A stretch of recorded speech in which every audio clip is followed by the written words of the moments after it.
Bonjour à tous, on se retrouve dans le tableau récapitulatif un petit peu des trois exemples. Donc je rappelle, le prix d'achat c'est 100 000 euros, charges comprises, tout compris. Frais de notaire, frais de travaux, frais bancaires, etc. Tout compris, on aurait acheté 100 000 euros. L'exemple numéro 1, on a un loyer de 250 euros par mois et des charges de 2500. L'exemple numéro 2, un loyer un petit peu plus supérieur, enfin beaucoup plus supérieur avec 1200 euros et des charges également supérieures parce qu'elles sont à 7000 euros.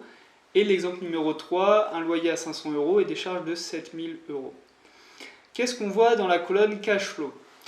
On voit que le cash flow, il est déjà très important dans l'exemple numéro 2.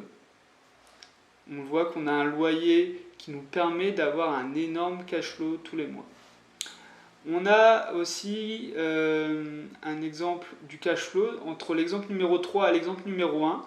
On a beau toucher un petit peu plus en loyer dans l'exemple numéro 3, enfin même le double de loyer, comme on a des charges qui sont aussi beaucoup plus élevées que l'exemple numéro 1, on a un cash flow négatif.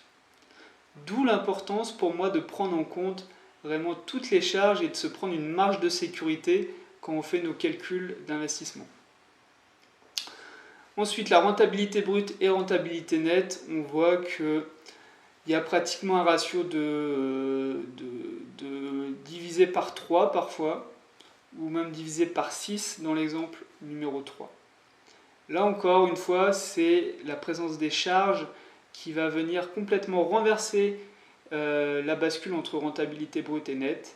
Et vous comprenez mieux maintenant pourquoi une rentabilité brute de 6% peut être en réalité une rentabilité nette de moins 1%.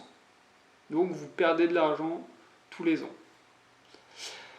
Voilà, je vais passer à l'étape suivante et donc je vous dis à tout de suite.